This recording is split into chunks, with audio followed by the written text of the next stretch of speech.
Once again, let's continue chapter 9, that is impact of agricultural and industrial practices on the ecosystem.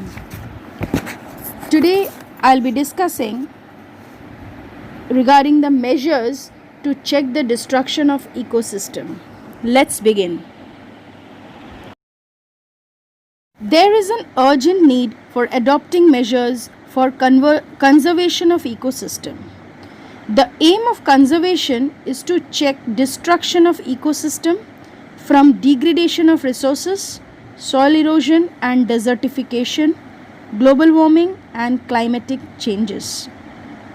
So how can we stop, or what measures can be taken to check the destruction of ecosystem? So the first measure is evolving alternatives to large dams. How? The government should take initiative in evolving economically viable alternatives to large dams. Preference should be given to building of small and fewer dams for generating hydroelectric power. So dams are essential for the generation of hydroelectric power. This would minimize the adverse impact of dams on the ecological balance and well-being of the population of the area where dams are constructed. Small dams will submerge less area of agricultural land and forest, whereas if large dams are built, then it will submerge more area of agricultural land and forest. The disruption of rivers' natural flow due to dams will be minimized. This will reduce the adverse effect of dams on the water level in the downstream. The policy of constructing small dams will not lead to ecological disasters, but strong opposition to the construction of dam on Narmada river is one of the example.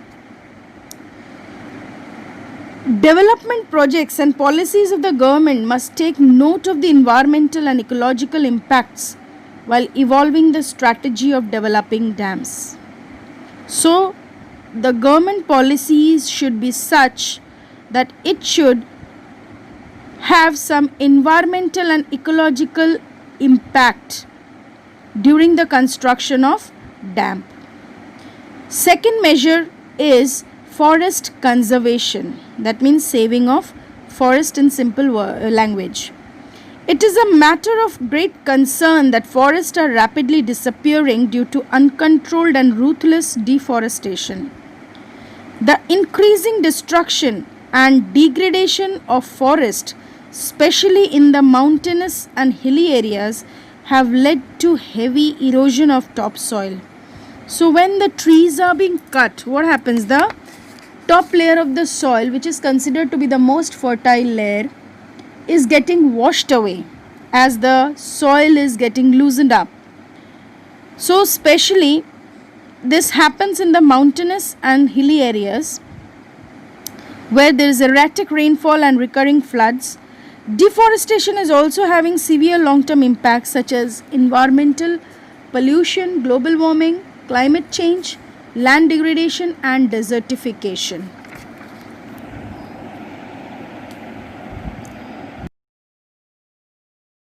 Continue with this measure, that is forest conservation.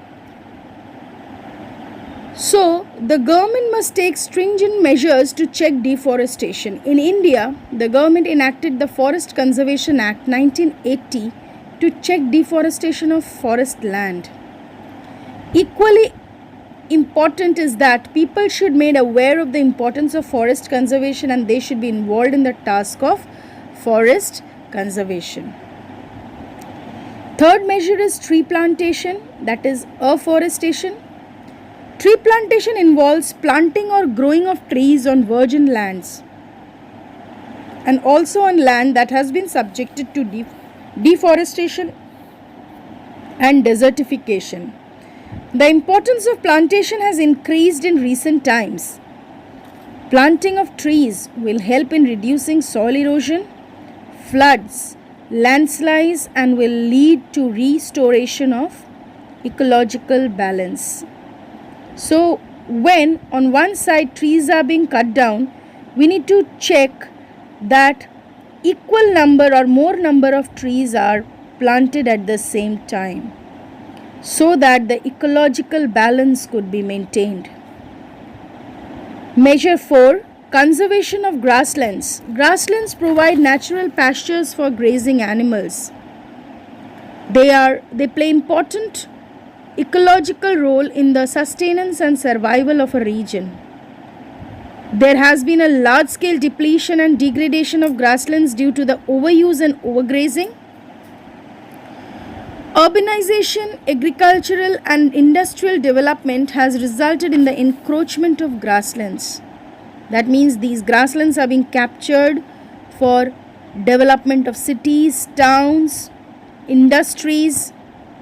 Depletion of grassland leads to various problems such as soil erosion, water, wind, and it disturbs the soil ecosystem. Therefore, it is an urgent need to restore the depleted and degraded grasslands to prevent soil erosion and to restore the soil ecosystem.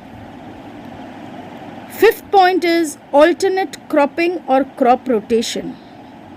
Alternate cropping or crop rotation is an important method to conserve the soil fertility while using land for cultivation. Crop rotation involves planting of different crops in different years by rotation so that the fertility of the soil is maintained naturally.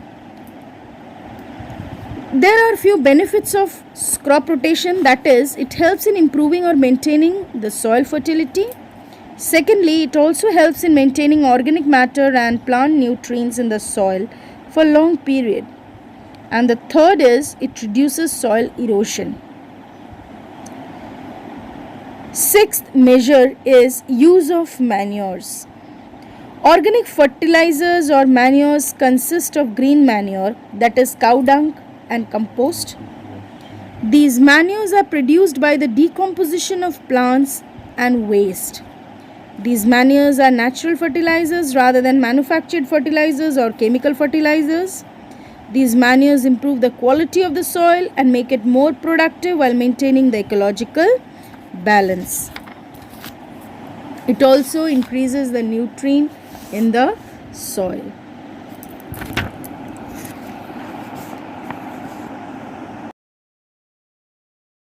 The seventh measure is use of biofertilizer. Biofertilizers are microorganisms such as bacteria, blue-green algae, fungi, etc. They bring about nutrient richness in soil by increasing nitrogen and phosphorus in the soil. Therefore, use of biofertilizer helps in maintaining the topsoil and also helps in maintaining the soil fertility.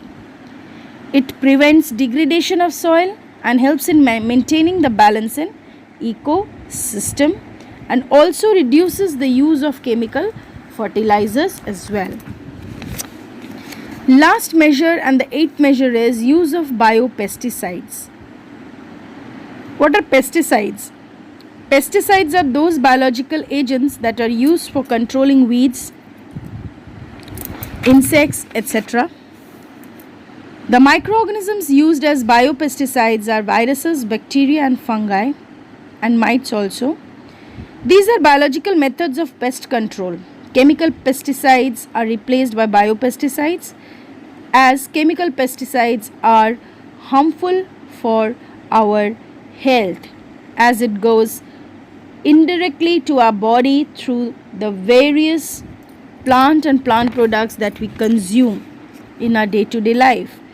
Use of biopesticide reduces the input cost of the farmer as they are cheaper than fertilizers. At the same time, they help in avoiding the use of chemical pesticides.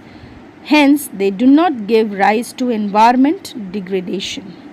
So, these are few measures, 8 measures given in your textbook.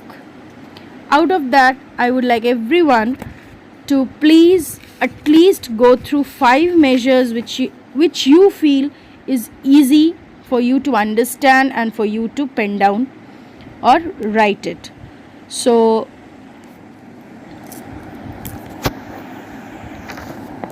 hope to see you in the next class. Thank you and have a marvelous day ahead.